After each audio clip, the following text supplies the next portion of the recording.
Thank you everybody for joining me today. My name is Ed Trevors. I'm an Anglican priest in the Diocese of Nova Scotia and Prince Edward Island.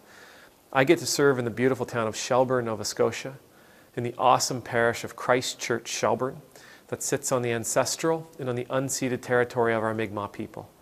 I give thanks for you every single day. I thank God for the time that you're spending with me. I thank God for the prayers that you're offering on my behalf. I thank God especially, though, for all that you're teaching me and all that you're sharing with me in your comments and in your emails.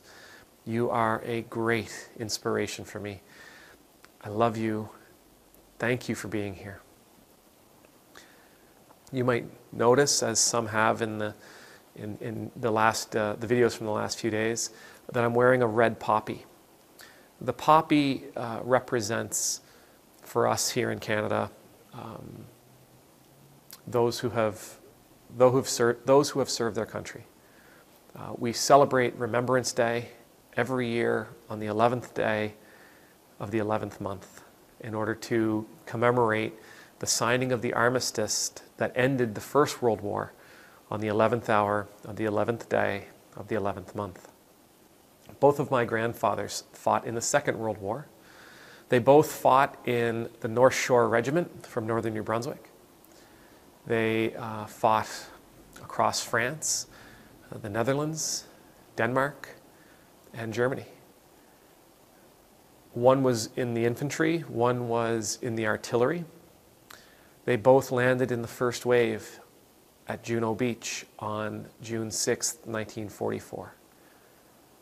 While they both came home healthy, physically sound, neither of them came home the same as they were when they left.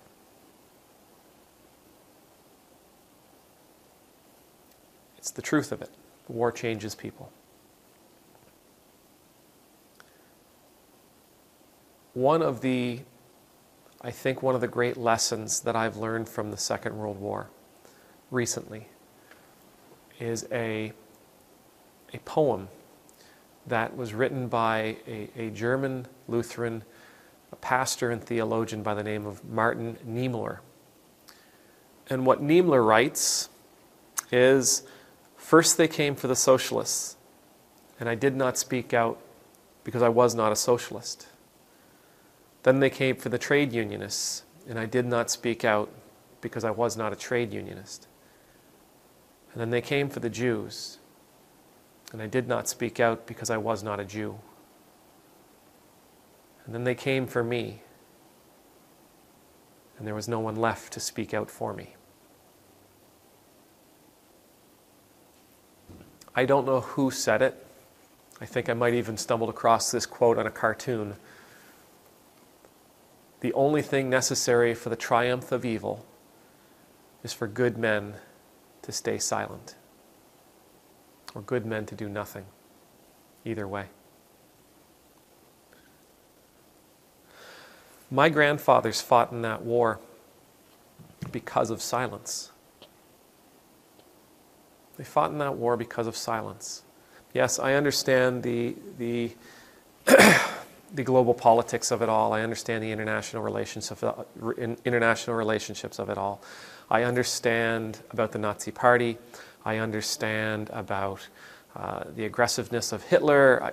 I am a student of history, but for me, when I look back at how this war began, how it all sort of fell into place, was that good people were silent. I mean, that's exactly what Niemöller's saying in this poem. As a pastor, he is expressing his remorse for his complicity in what took place.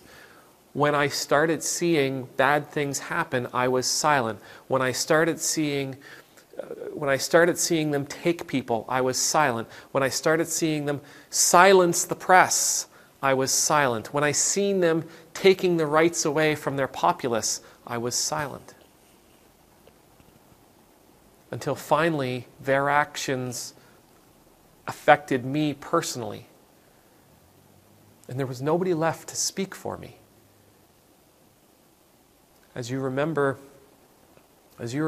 your veterans wherever you are, Remember Niebler's words.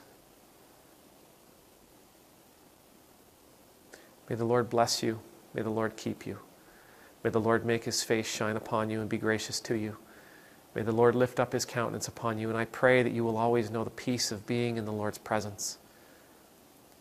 And I pray that your voice will be heard among a chorus of millions when we speak up for the foreigner, the person who doesn't live in our neighborhood, who speaks a different language, who worships a different God in a different way, who loves differently than you and I.